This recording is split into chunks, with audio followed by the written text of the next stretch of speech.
Yo, hey, this shit easy, nigga. Hey, all I'm talking about, nigga, I'm still out here trying to get it. Contender Regime Boxing, checking back in with y'all, man. What's good? Jermell Lines Only Iron Man Charlo is looking to do something historic and legendary and great on September 30th. Upcoming fight versus Canelo Alvarez. We know that Terrence Crawford just became the first fighter to become undisputed in 2 different weight classes in the 4-belt era. The only other fighter to do that was in the 3-belt era, Evander Holyfield at cruiserweight and heavyweight. But Jermell Charlo has an opportunity to do something that even those guys didn't do. Is be simultaneously undisputed in 2 different weight classes at the same damn time. Currently the undisputed champion at 154, going up to 168 to fight Canelo Alvarez for his undisputed titles. Incredible, legendary shit. Now, this is an uphill battle for many different reasons. Number one, Canelo Alvarez is a great fighter. Incredible counterpuncher. Very strong. Got a granite chin. Rarely ever seen. I mean, the only time that I ever seen Canelo hurt for real was against Cotto's brother. Back in the day when he was, I think he was like 19 or something. Very young. And he was a lot smaller then. Now Canelo Alvarez has gotten stronger. He's moved up multiple weight classes. He's been in big fight after big fight after big fight. Done been in a ring with some of the heaviest punchers. Triple G comes to mind. The guy is extremely skilled. Got great head movement, great defense. Don't have a lot of foot movement laterally, but he does subtle stuff in the pocket to allow him to get close to his target and land his shots. Canelo Alvarez is also great at punching in between shots. And he's a great body puncher. Don't have a high volume, but very selective and accurate on his shots. And again, the glaring challenge for Jermell Charlo in this fight is that he's going up to Canelo Alvarez's weight class. Not only that, it's not just Canelo Alvarez's weight class. This guy has grown into 168. Remember, this dude fought at 147 back in the day.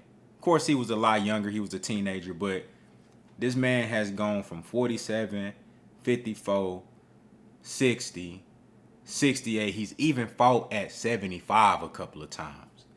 So we talking about a dude that naturally feels good at 168.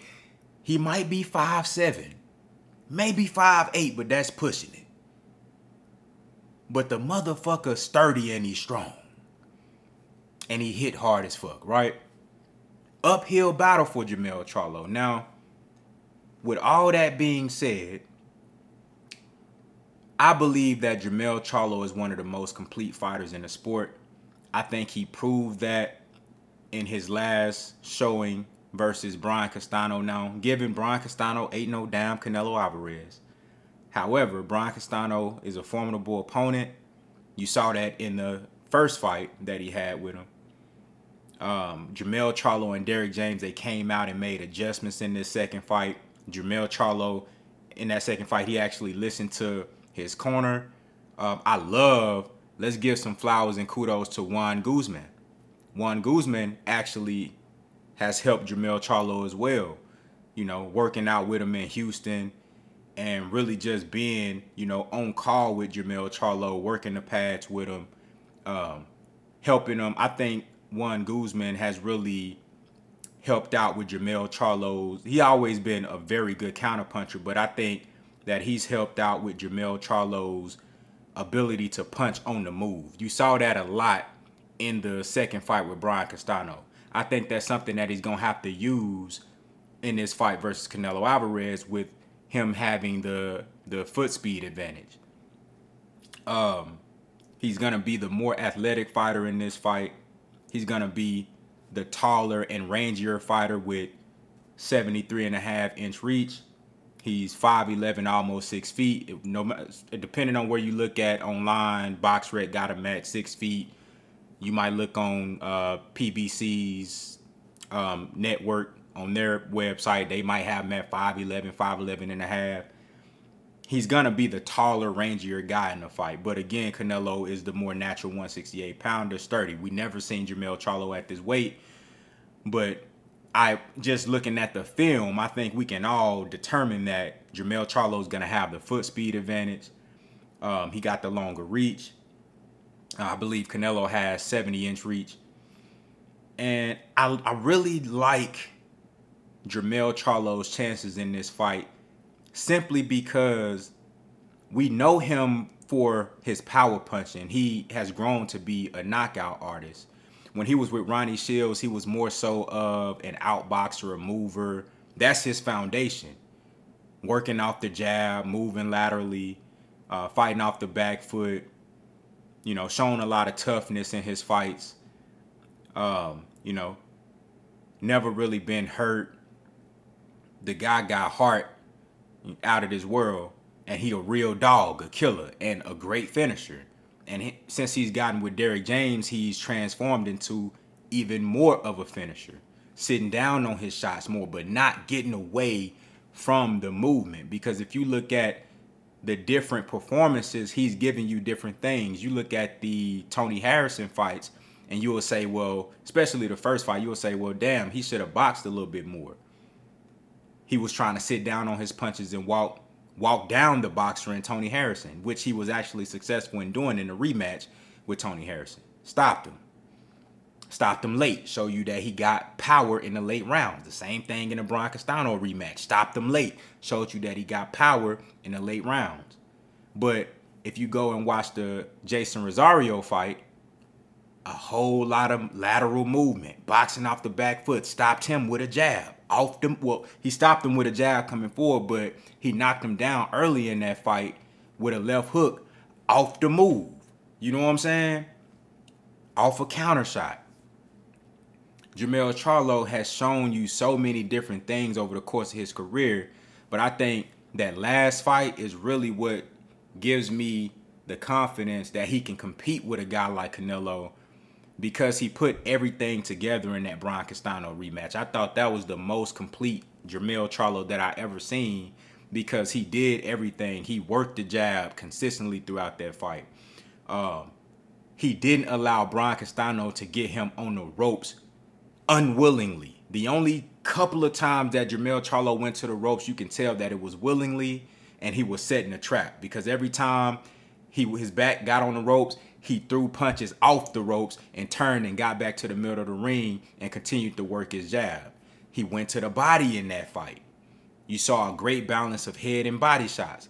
When he dropped Castano in the second fight, you seen that he threw a right hook to the body and then came back up with a left hook to the head. Perfect balance. When he finished him after Brian Castano got up, it was a head and a body shot. So, his defense was on point in that fight. Really good head movement, kept his hands up when he needed to. That was just one of the most complete performances it's definitely the most complete performance from Jermell Charlo that I've seen, but it was one of the most complete performances that I've seen of any boxer over the last few years. With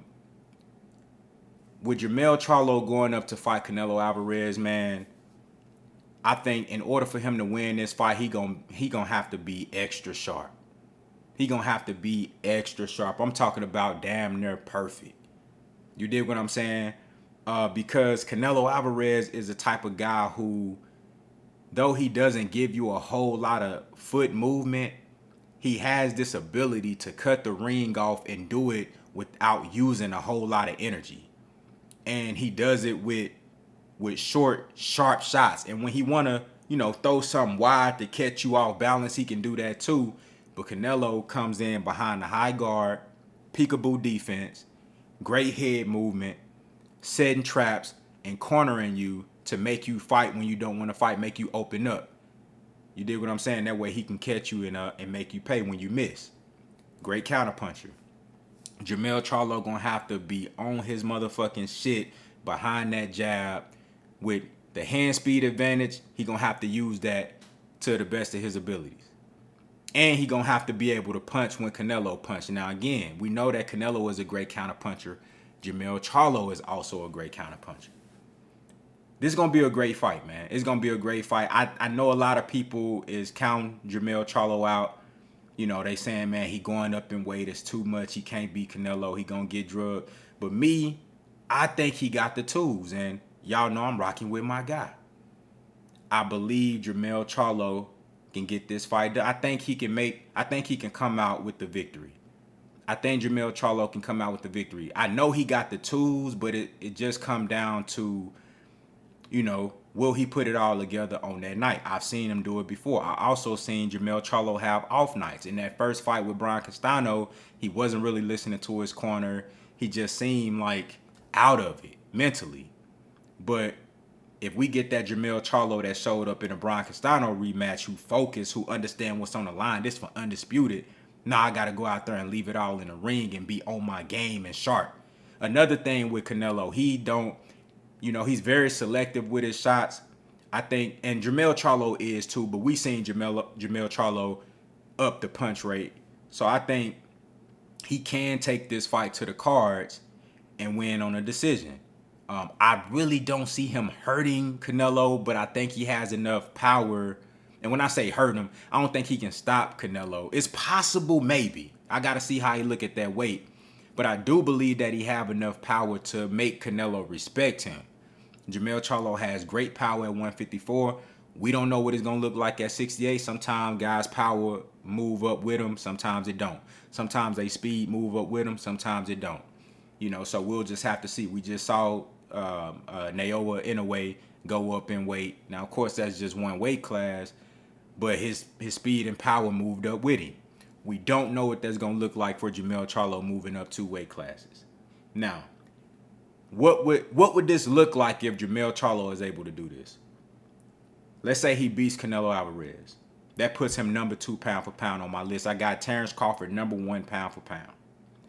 If he's able to beat Canelo, that sets us up for a mega fight, a super mega fight between Terrence Bud Crawford and Jermell Charlo at 154 for all of Jermell Charlo's belts. Jermell Charlo said in an interview on July 29th at the Spence Crawford fight with Brian Custer that he wasn't done at 154. Now, I've never really been a fan of guys moving up and down weight, but with Jermell, I truly believe that he's a natural 154 pound. I think, of course, he walk around a little bit over that, but I think he feels good at that weight. That's why he been there so long, and he really don't want to move up. I think the only reason he moving up is to challenge himself versus Canelo. Number 1, you finna get a big ass bag. That's number 1. Finna get a big ass bag. Number 2 is for Undisputed to do some legendary shit.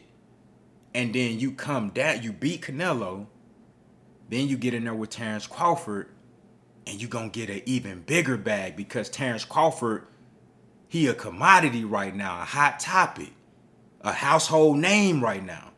After defeating Earl the True Spence Jr., Jermell Charlo come back down, you know you can sell that fight easily. Terrence Crawford, while beating Earl Spence, talking shit to Jermell Charlo in the crowd. We know that Terrence Crawford and Jermell Charlo had they back and forth.